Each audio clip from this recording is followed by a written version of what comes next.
ನಮಸ್ತೆ ವೀಕ್ಷಕರೇ, ನಾನಿದ್ದಿನ ಕ್ರಿಸ್ಮಸ್ ಹಬ್ಬಕ್ಕೆ ಕೇವಲ 1 ಚಮಚ ತುಪ್ಪದಲ್ಲಿ ಕಡಿಮೆ ಸಾಮಗ್ರಿಗಳಲ್ಲಿ ಸಕ್ಕರೆ ಇಲ್ಲದೆ ಒಂದು ಸ್ವೀಟ್ ಮಾಡೋದು ಹೇಗೆ ಅಂತ ತೋರಿಸ್ಕೊಡ್ತಾ ಇದ್ದೀನಿ. ಸುಲಭವಾಗಿ ಮಾಡಬಹುದು, ತುಂಬಾ ರುಚಿಯಾಗಿರುತ್ತೆ, ಹಾಗೆ ಆರೋಗ್ಯಕ್ಕೂ ಕೂಡ ಒಳ್ಳೆಯದು. ಈಗ ನೋಡಿ ಸ್ವೀಟ್ ಎಷ್ಟು ಚೆನ್ನಾಗಿ ಬಂದಿದೆ ಅಂತ ಗೊತ್ತಾಗ್ತಾ ಇದೆ, ಹಾಗೆ ತುಂಬಾ ಸಾಫ್ಟ್ ಆಗಿರುತ್ತೆ. ಹಾಗೆ ನಿಮಗೆ ಈ ವಿಡಿಯೋ ಇಷ್ಟ ಆದರೆ ಪ್ಲೀಸ್ ವಿಡಿಯೋನ ಲೈಕ್ ಮಾಡಿ ಮತ್ತು ಚಾನಲ್ಗೆ ಸಬ್ಸ್ಕ್ರೈಬ್ ಮಾಡಿ.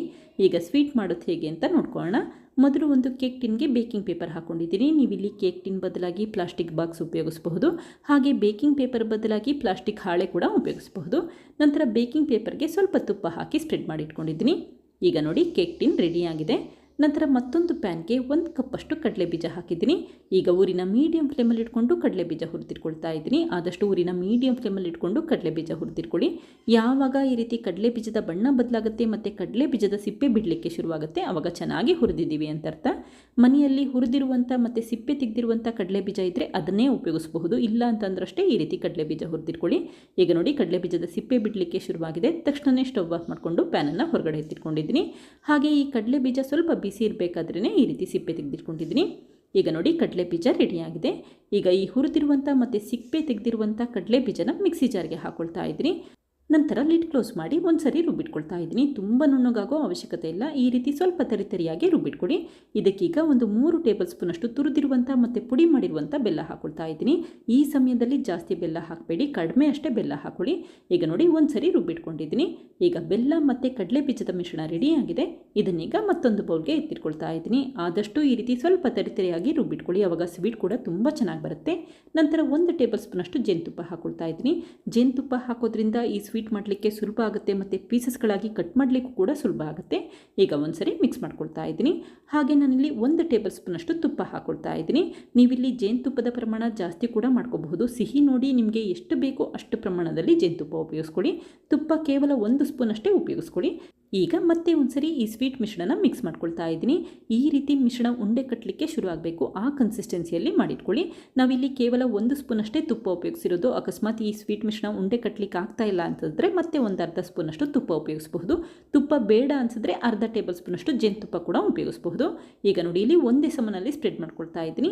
ಹಾಗೆ ನಾನಿಲ್ಲಿ ಒಂದು ಸ್ಟೀಲ್ ಬಟ್ಲನ್ನು ಉಪಯೋಗಿಸ್ಕೊಂಡು ಈ ರೀತಿ ನಿಧಾನಕ್ಕೆ ಸ್ಪ್ರೆಡ್ ಮಾಡ್ಕೊಳ್ತಾ ಇದ್ದೀನಿ. ಸ್ಟೀಲ್ ಬಟ್ಲು ಉಪಯೋಗಿಸೋದ್ರಿಂದ ಸ್ವೀಟ್ ಮಿಶ್ರಣ ಒಂದೇ ಸಮನಲ್ಲಿ ಸ್ಪ್ರೆಡ್ ಆಗುತ್ತೆ. ಹಾಗೆ ಬಿಗಿಯಾಗಿ ಪ್ರೆಸ್ ಮಾಡಿಕೊಂಡು ಈ ರೀತಿ ಒಂದೇ ಸಮನಲ್ಲಿ ಸ್ಪ್ರೆಡ್ ಮಾಡ್ಕೊಳ್ತಾ ಬನ್ನಿ. ಈಗ ನೋಡಿ ಚೆನ್ನಾಗಿ ಸ್ಪ್ರೆಡ್ ಮಾಡಿ ಇಟ್ಕೊಂಡಿದ್ದೀನಿ. ನಂತರ ಈ ಟಿನ್ನನ್ನು ಒಂದು 10 ನಿಮಿಷ ಫ್ರಿಜ್ಜಲ್ಲಿ ಹಾಗೆ ಇಡ್ತಾ ಇದ್ದೀನಿ. ಇದೇ ಸಮಯದಲ್ಲಿ ಮತ್ತೊಂದು ಬಟ್ಲಿಗೆ ತುಂಬ ಬಿಸಿ ಇರುವಂಥ ನೀರನ್ನು ಹಾಕಿದ್ದೀನಿ. ಹಾಗೆ ಒಂದು ಗಾಜಿನ ಬೌಲ್ನ ಜೋಡಿಸಿಟ್ಕೊಂಡಿದ್ದೀನಿ. ನಂತರ 1/4 ಕಪ್ಪಷ್ಟು ವೈಟ್ ಚಾಕ್ಲೇಟ್ ಹಾಕ್ಕೊಳ್ತಾ ಇದ್ದೀನಿ.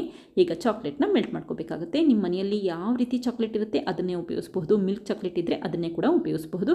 ಹಾಗೆ ಕಡಿಮೆ ಪ್ರಮಾಣದಲ್ಲಿ ಕೂಡ ಚಾಕ್ಲೇಟ್ ಉಪಯೋಗಿಸಬಹುದು, ಇಷ್ಟೇ ಉಪಯೋಗಿಸಬೇಕು ಅಂತೇನಿಲ್ಲ. ಈ ರೀತಿ ಚಾಕ್ಲೇಟ್ ಮೆಲ್ಟ್ ಆದರೆ ಸಾಕು, ತಕ್ಷಣ ಬೌಲ್ನ ಹೊರಗಡೆ ಎತ್ತಿಟ್ಕೊಂಡಿದ್ದೀನಿ. ನೀರಿನ ಬಿಸಿಯ ಶಾಖಕ್ಕೆ ಈ ರೀತಿ ಚಾಕ್ಲೇಟ್ ಮೆಲ್ಟ್ ಆಗುತ್ತೆ. ಈಗ ಈ ಮೆಲ್ಟ್ ಮಾಡಿರುವಂಥ ಚಾಕ್ಲೇಟ್ನ ಸ್ವೀಟ್ ಮೇಲೆ ಸ್ಪ್ರೆಡ್ ಮಾಡ್ಕೊಳ್ತಾ ಇದ್ದೀನಿ. ಸ್ವೀಟ್ 10 ನಿಮಿಷ ಫ್ರಿಜ್ಜಲ್ಲಿಟ್ಟು ಸೆಟ್ ಆದ ನಂತರ ಅಷ್ಟೇ ಮೆಲ್ಟ್ ಮಾಡಿರುವಂಥ ಚಾಕ್ಲೇಟ್ನ ಸ್ಪ್ರೆಡ್ ಮಾಡ್ಕೊಳ್ತಾ ಬನ್ನಿ. ತೆಳುವಾಗಿ ಈ ಮೆಲ್ಟ್ ಮಾಡಿರುವಂಥ ಚಾಕ್ಲೇಟ್ನ ಸ್ಪ್ರೆಡ್ ಮಾಡಿಟ್ಕೊಂಡ್ರೆ ಸಾಕು. ಹಾಗೆ ನಿಮಗೆ ಎಷ್ಟು ಪ್ರಮಾಣದಲ್ಲಿ ಬೇಕೋ ಅಷ್ಟು ಪ್ರಮಾಣದಲ್ಲಿ ಚಾಕ್ಲೇಟ್ ಉಪಯೋಗಿಸ್ಕೊಳ್ಳಿ, ಇಷ್ಟೇ ಉಪಯೋಗಿಸಬೇಕು ಅಂತೇನಿಲ್ಲ. ಹಾಗೆ ಸ್ವಲ್ಪ ಪ್ರಮಾಣದಲ್ಲಿ ಮೆಲ್ಟ್ ಮಾಡಿರುವಂಥ ಚಾಕ್ಲೇಟ್ನ ಹಾಗೆ ಎತ್ತಿಟ್ಕೊಂಡಿದ್ದೀನಿ, ಕೊನೆಯಲ್ಲಿ ಡೆಕೋರೇಟ್ ಮಾಡಲಿಕ್ಕೆ ಉಪಯೋಗಿಸಬಹುದು ಅಂತಷ್ಟೇ. ಈಗ ನೋಡಿ ತೆಳುವಾಗಿ ಸ್ಪ್ರೆಡ್ ಮಾಡ್ಕೊಳ್ತಾ ಇದ್ದೀನಿ.